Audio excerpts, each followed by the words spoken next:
अहमदनगर. ही माझ्या बापाची ओळख. माझा बाप ओरडून ओरडून सांगत होता या लोकांना, मी इथला लोकल माणूस आहे, मला पकडू नका, मला घरी जायचंय. माझ्या बायको पोरं माझी वाट पाहता. यांनी ऐकलं नाही, यांनी कशावरून माझ्या बापाला ठरवलं का तो भिकारी आहे? कशावरून, कशामुळे पकडलं? काय संशय घेतला? माझ्या बापाचा गुन्हा काय होता? पकडलं तर पकडलं, यांनी कुठं नेऊन टाकलंय? बांधून ठेवलं होतं माझ्या बापाला, बांधून. अन्न पाणी नाही, कोणत्याही सपूरला नेलं तिकडं, बांधून ठेवलं, मारलं, आणलं, अन्न नाही, पाणी नाही, आता बांधून ठेवले, पाय बांधून ठेवले. मरणाचं मारलेलं बापाच्या अंगावर वळ होते, वळ. आता पाय काळे पडेल मा बापाचे. का केलं यांनी असं? का केलं? मोलमजुरी करून बाबा आम्हाला पोषित होता. मोलमजुरी, शेती काम करायचा माझा बाप, शेती काम करायचा. माझी आत्या राहते इथं शिर्डीत. काही आम्ही नातेवाईकाकडे जायचं नाही का? प्रत्येकाला स्वतंत्र हक्क आहे का नाही? माणूस कुठं पण राहू शकतोय का नाही? जाऊ शकतोय का नाही?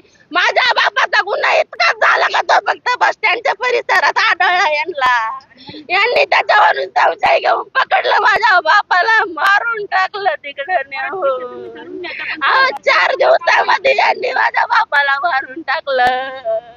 यांना पुरावे दिले, यांना साक्ष दिला, यांना सगळं केलं.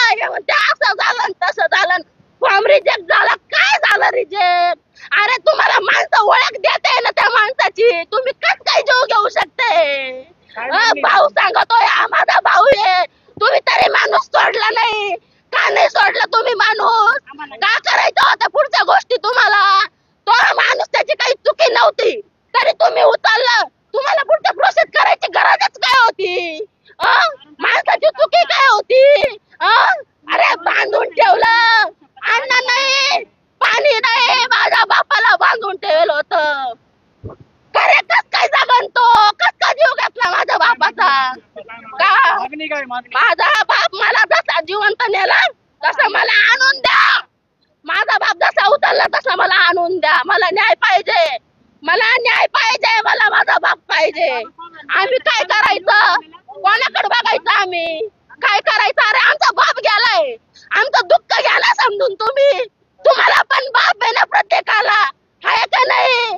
आमच्या बापाचं दुःख आम्ही कोणाला सांगायचं? गुन्हा केलता का? गुन्हेगारी केली होती माझ्या बापाने. आपला बाप भिकारी नव्हता असं ओरडून ओरडून सांगत ही लेक ढसाढसा रडली.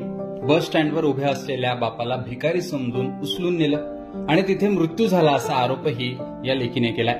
शिर्डी पोलीस, साईबाबा संस्थान आणि शिर्डी नगर परिषदेच्या वतीने भक्तांना त्रास होऊ नये यासाठी भिकाऱ्यांची धरपकड मोहीम राबवली जाते. रामनवमी उत्सवाच्या पार्श्वभूमीवर कारवाई करत 50 जणांना ताब्यात घेऊन कोर्टाच्या संमतीने त्यांची रवानगी विसापूर येथील भिक्षेकरी सुधारगृहात करण्यात आली होती. त्यातील 10 जणांना अस्वस्थ वाटू लागल्याने उपचारासाठी अहिल्यानगर येथील जिल्हा रुग्णालयात दाखल करण्यात आलं होतं. मात्र यातील अशोक बोरसे, इसाक शेख, प्रवीण घोरपडे आणि सारंधर वाघमारे या 4 जणांचा उपचारादरम्यान मृत्यू झाला. यासह दोघांची प्रकृती चिंताजनक असून 4 जणांनी रुग्णालयातून पलायन सुद्धा केलं. त्यानंतर मृतांच्या नातेवाईकांनी थेट पोलीस स्टेशन समोर येऊन आंदोलन केलं. आमची माणसं भिक्षेकरी नसताना प्रशासनाने त्यांना उचलून नेलं आणि उपचाराअभावी त्यांचा मृत्यू झाला. जसं उचलून नेलं तसं त्यांना परत आणून द्या अशी मागणी ही मयतांच्या नातेवाईकांनी केली आहे आणि पोलीस स्टेशन समोरच आक्रोश व्यक्त केला. मृतांच्या नातेवाईकांनी प्रशासनावर आरोपही केलेत. आता हे मृत्यू का झाले, यात कुणाचा दोष होता, या गोष्टी समोर येणं आवश्यक आहे. शिर्डीहून प्रशांत शर्मा, लोकमत. एकूणच या प्रकरणाविषयी तुमचं मत देखील कमेंट बॉक्समध्ये सांगा. लोकमतला फॉलो आणि सबस्क्राईब करा.